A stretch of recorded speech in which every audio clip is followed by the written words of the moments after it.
Ito naman si Kiko Barsaga. Hindi ko maintindihan kung anong klase ito eh. Naapelyido ka lang ng ama mo, akala mo matalino ka na. Napakabago mo pa lang eh. Hindi mo pa nga alam ang sikot-sikot sa kongreso. Gusto mo na mag-i-speaker.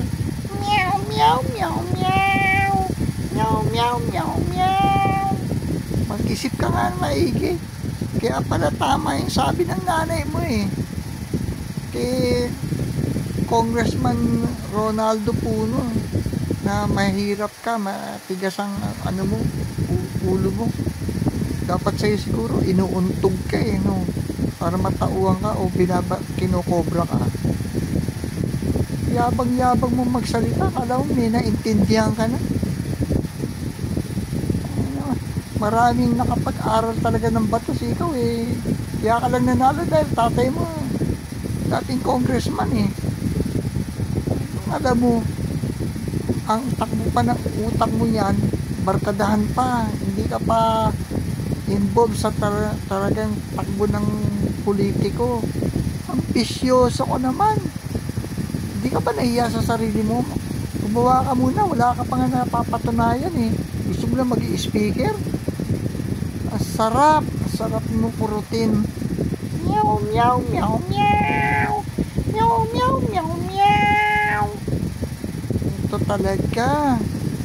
Grabe ka na. Kaya nag-resign na tuloy si Speaker Martin Romualdez. Pero, hindi ka pa rin karapat dapat na pumalit. Yung may experience na. Hilaw na hilaw ka pa, boy. Baka tanungin kita eh. Hindi ka rin makasagot sa akin eh. Mag-research ka muna mabuti. Mag-aral ka pa. Magpabango ka pa sa tao mo bago ka magpasika.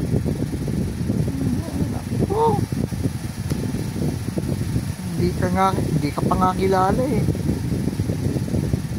Mukha kang hindi matino eh. Kita mo, nakabangs ka pa. Korean telenovela pa yung buhok mo. Meow, meow, meow, meow. Meow, meow, meow, meow. Meow. Meow.